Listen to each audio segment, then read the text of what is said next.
Bon, voilà, on commence.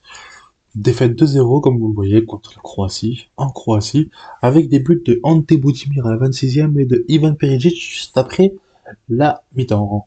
Franchement, ce match, on l'a perdu en première mi-temps. Franchement, c'était n'importe quoi. Inexistant, inoffensif. L'équipe, je vais vous montrer l'équipe, voilà l'équipe qu'on a eue, ça n'a aucun sens. Quand tu as ce banc-là, Pamecano, Kamavinga, Olysée, Manu Koné, Barcola, Désiré Doué, Zahir Emery, Théo Hernandez. Il y a aussi Klaus dans ma vidéo d'avant-match. J'ai parlé de lui, que je ne suivais pas. Mais hier, avant le match de la France, j'ai regardé quelques petites vidéos sur lui. Il est bon. Qu'est-ce que c'est cette équipe-là?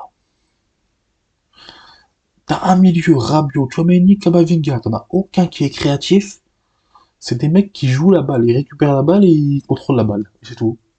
C'est limite des milieux de... Enfin, je sais pas... Des milieux, j'allais dire des milieux défensifs, mais non, c'est des milieux inoffensifs. Franchement, c'était pas fameux. Colomboigny, c'est n'importe quoi. La défense, j'ai rien à dire, j'aurais fait pareil. Sur ça, j'ai rien à lui dire, malgré qu'elle a été catastrophique à part Digne. Il est resté digne. Maignan, bah, ça va, il nous sauve un penalty. Il nous empêche le 3-0. Grâce à lui, on a encore un espoir. Mais Konaté, là, je comprends mieux maintenant, hein. Pourquoi le PSG, ils ont battu aussi facilement Liverpool, hein. Konaté, quelques mois, là, il est pas... C'est une défense qui fait peur, qui tremble. Saliba, Konaté, Koundé, catastrophique.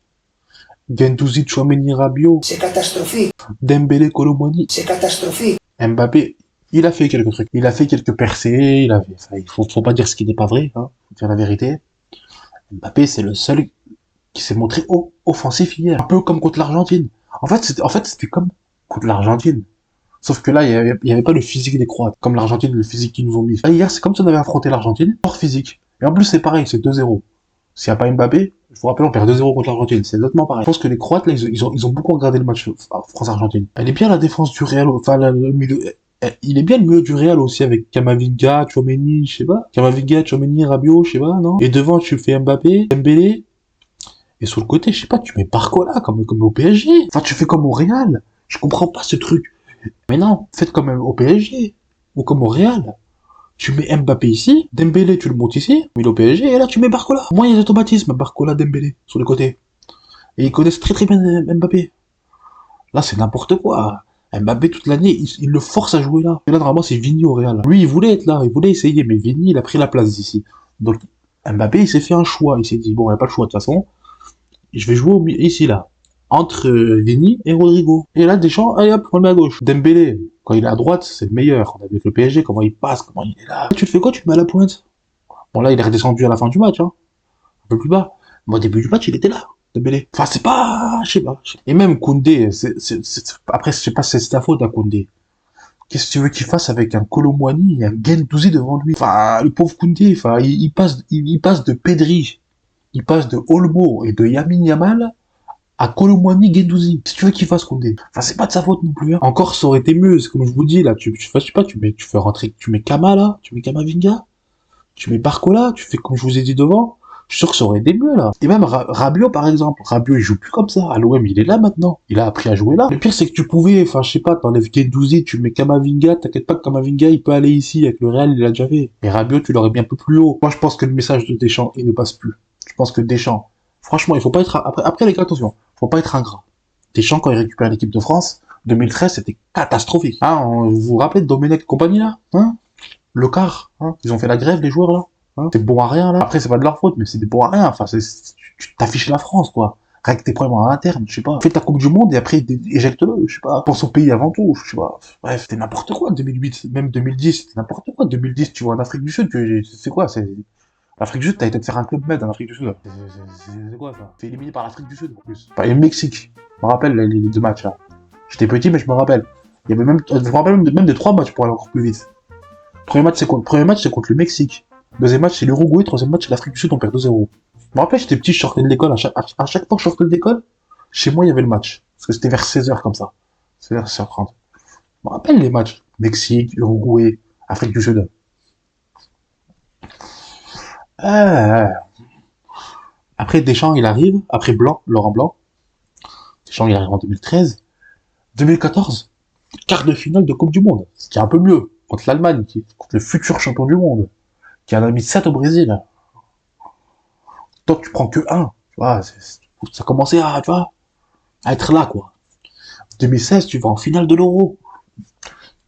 En plus, tu tapes l'Allemagne. Contre les Portugais, tu fais un non-match, mais bon, ça arrive. Comme on dit, il a fallu 2016 pour avoir 2018. Et d'ailleurs, en parlant de 2018, t'es champion du monde. 2022, tu vas en finale de la Coupe du Monde encore une fois. T'es double finaliste d'une Coupe du Monde. Pour ça, il faut pas être ingrat avec Deschamps, les gars. Faut pas dire dégage, c'est machin. Non, non, non, non, non. Merci pour tout, Didier.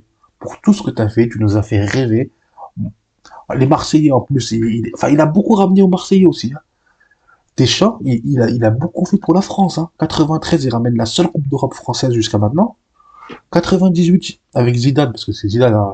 Enfin, plus c'est Zidane.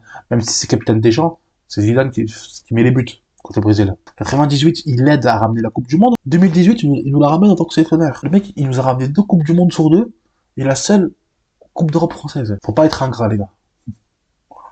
Quand tu sais qu'on partait de Domenech à l'époque, la grève du bus, hein, franchement, les gars, faut pas être ingrat. Là, avec lui, t'es double finaliste, hein. C'est pour ça. Merci pour tout, Didier. Merci pour la France. On sait que t'aimes notre pays. On sait que t'aimes notre football. On sait qui tu es. On te respectera toujours. Tu seras toujours dans notre cœur.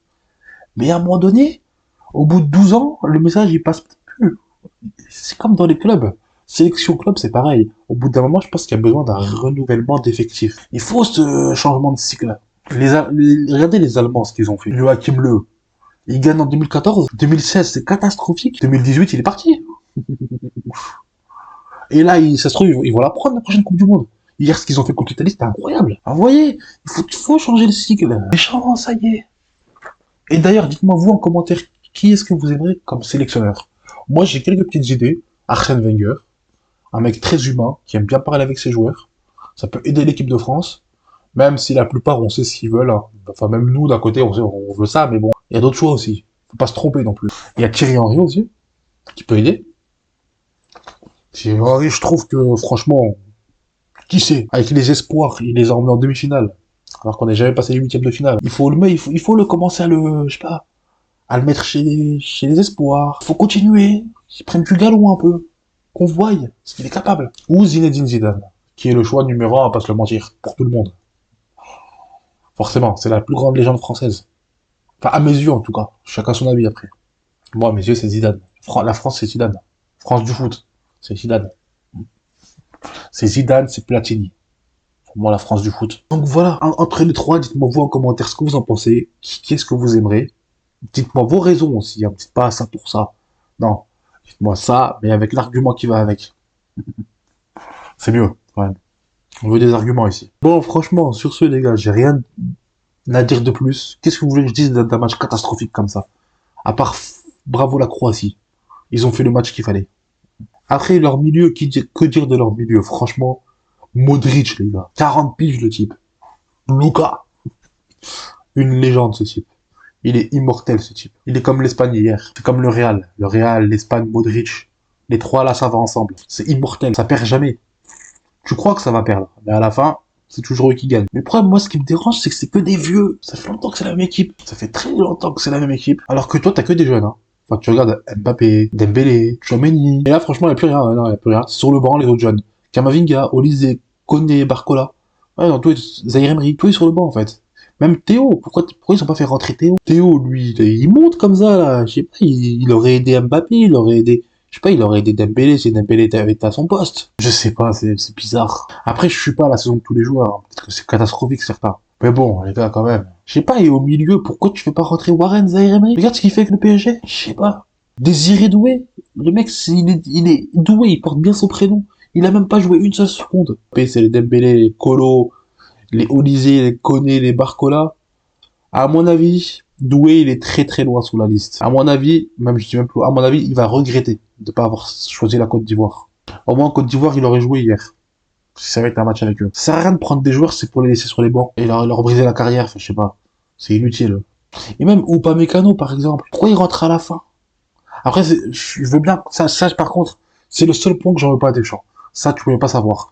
Quand tu me dis Jean, Saliba, Konaté, Koundé, je te dis parfait. Sur ça, on peut réagir. C'est vrai que, ouais, C'est facile de dire ça maintenant. Guendouzi et Kolo, tu peux gueuler dès le début. Même maintenant, même à la fin. C'est de la merde. Et la défense, quand tu vois les noms, non, frère, Konaté, Saliba, les gars, avec Koundé, gros. Et Dean, comment il est bon à Aston Villa. Ah, on l'a vu hier, il est bon, Dean. Voilà, tu peux rien lui dire. Mais moi, je pense qu'il aurait fallu faire jouer Upamecano. Parce que Upamecano, avec lui, c'est 16 clean sheets sur 19 matchs. Je sais pas. Moi, c'est un point d'interrogation. Le match d'hier. Bon, après, il nous reste le retour, hein. Tout est possible avec l'équipe de France. Hein. Rappelez-vous 2013, comment on se qualifiait à la Coupe du Monde.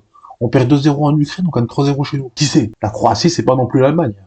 Tu peux leur mettre à 3-0. C'est possible. Si tu joues vraiment, si tu es avec des jeunes, avec tout ça, enfin, les mecs, ils ont 40 ans. Enfin, ils vont pas faire 2 fois le même match. Ils ont la fatigue, eux aussi. Hein. Et aussi, ils ont une saison, hein, qui est en cours. Hein. Nous, l'avantage, c'est que hier, on s'est pas fatigué. Ou, parce que moi, je sais pas vous, les gars, mais j'ai vu un article, il y a 2 jours. En conférence de presse, Deschamps, il disait que les joueurs, ils sont arrivés fatigués. C'est vrai, la saison, elle est dure. Sinon, on peut faire vite fait avant de finir la vidéo, un petit résumé de tous les matchs, parce que je vous avoue, je vais pas faire d'autres vidéos pour tous les matchs. Alors, l'Italie, qui menait 1-0 contre l'Allemagne, ils se sont fait rattraper en 2-2. Après, il y a eu Cleansdance et Goretzka. Ça, je l'ai dit en plus hier, sur mon Discord avec les gens avec qui je parle. Cleansdance, j'ai beaucoup entendu parler de ce nom. Il est bon, lui, là, parce que j'ai entendu. Ah bah, il a marqué, il a égalisé en Italie, contre l'Italie. En général, quand j'entends des noms, moi, c'est que c'est bon. Parce que moi, je suis pas là à m'enflammer pour rien, en général. Lui, ce mec-là, Cleansdance, c'est simple, hein, Cleansdance. Pardon si je dis mal le nom, hein. Mais normalement, c'est compliqué quand même, hein. Cleansdance et Paturina, les deux là, ils sont vraiment bons. C'est franchement 2 joueurs que j'aime bien, que j'ai aimé regarder. Le Portugal, qui est tombé au Danemark, sur un but de Rasmus Højlund. Les Portugais, ils se sont fait enterrer. 23 tirs pour le Danemark, 8 pour le Portugal. Ils les ont enterrés. Depuis qu'ils se sont fait taper par le Maroc, depuis que Ronaldo il est sorti en pleurs, le Portugal n'existe plus. C'est une réalité. Hein. Ils étaient bons, hein. Avant de se faire taper par le Maroc, ils étaient bons. Ils étaient en quart de finale après contre le Maroc. Quart de finale de la Coupe du Monde, il faut être bon quand même. Ils étaient allés bons, mais ils se sont fait taper, ils ont été dégoûtés. Ah, je me rappelle les images d'après-match contre le Maroc. Ils étaient tous en pleurs, ils étaient tous au bout de leur vie, ils étaient tous dégoûtés. Et depuis, plus rien. Hier, contre le Danemark, une équipe, en général, ils auraient tapé facilement. Ils se sont fait éteindre facilement. Je pense que le Portugal aussi, il faudra peut-être faire une vidéo un jour consacrée sur ça. Je pense qu'eux aussi, ils arrivent sur une fin. Il y a des choses qu'il faut changer dans cette équipe. Et maintenant, comme je dis à chaque fois, il n'y a plus de petite équipe aussi. Tout le monde peut battre tout le monde. Le Danemark peut battre le Portugal maintenant. La Croatie peut battre la France. Premier match, Pays-Bas-Espagne. Ça, c'est le match que j'ai suivi le plus. Même si j'ai suivi la France, hein, j'avais 2 écrans. L'écran du Pays-Bas-Espagne et sur mon autre écran, j'avais France-Croatie. Je vous ai dit, l'Espagne, c'est immortel. C'est comme le Real Madrid. Je crois que ça va perdre, mais ça perd pas. Nico Williams, ça a bien commencé en plus. Il y a Yamal qui fait la passe D pour Williams. Bon, après, ils se sont fait reprendre une remontada à Gakpo. Je l'avais dit, attention à Gakpo. Je l'avais dit en plus dans l'avant-match sur Discord. Attention, Gakpo. Les mecs de Liverpool, là, ils sont chauds. Anders, comme la France, en fait. En fait, l'Espagne, c'était comme la France. Ils se sont pris un but dans la première période, et ils se sont pris un but au retour des vestiaires. France-Croatie, c'est pareil. On a fait la même copie que l'Espagne. Sauf qu'eux, ils ont le talent, eux. Ils ont des bons joueurs. C'est pour ça qu'ils ont égalisé. Par Mikel Merino, à 93e. Mais bon, les Pays-Bas, ils ont fini à 10. Pendant plus de 10 minutes. Est-ce qu'à 11, ils auraient encaissé ce but? L'Espagne ne touchait plus un ballon. C'est pour ça que je dis, les Pays-Bas, ils ont loupé le coche hier. Ils auraient pu gagner. Même large plus. C'était des vagues, ils ont envahi l'Espagne comme personne n'a fait. Depuis longtemps. C'est con, ils auraient dû leur mettre 4 au moins. Un 4-2 au moins. Ils avaient les occasions pour. Ils l'ont pas fait. Au retour, ils vont se faire taper. Les Reinders, les Frankie de Jong, les Frimpong, les Kluivert, les Gakpo, les Depay, les Xavi Simons, les Koopmeiners, les Mathis de Ligt, les Daniel Malen, les Taylor, les Flecken, Mark Flecken. C'est que des noms que t'entends toute la saison avec des champions, ça. Les Noalang, ils sont une sacrée équipe, hein, les Pays-Bas cette année. Donc qui c'est? Avec Van Dijk, il y a la défense Van Dijk, Van Dijk, la vache. Brighton-Liverpool, là. La défense, elle est bonne. On verra ça au retour. Bref, en tout cas, c'est la fin de la vidéo. Je vais pas en parler plus, parce que voilà, on a vu, hein, même les stats, vous voyez les stats. Je finis juste avec les stats, c'est pas la peine de tout répéter, vous les avez sous les yeux. Je finis la vidéo avec les stats. Bon, sur ce, c'est la fin de la vidéo, j'espère que vous avez apprécié. Dites-moi en commentaire ce que vous en pensez. Est-ce que la France peut faire comme en 2013 contre l'Ukraine, ou est-ce que c'est mort? Et dites-moi vos pronostics pour tous les autres matchs, que ce soit Pays-Bas, Espagne, le retour, que ce soit Danemark, Portugal, que ce soit Italie, Allemagne. Dites-moi tout dans les commentaires. On se retrouve bientôt pour une nouvelle vidéo. Sur ce, prenez soin de vous, bonne journée, et à plus tard. Salut!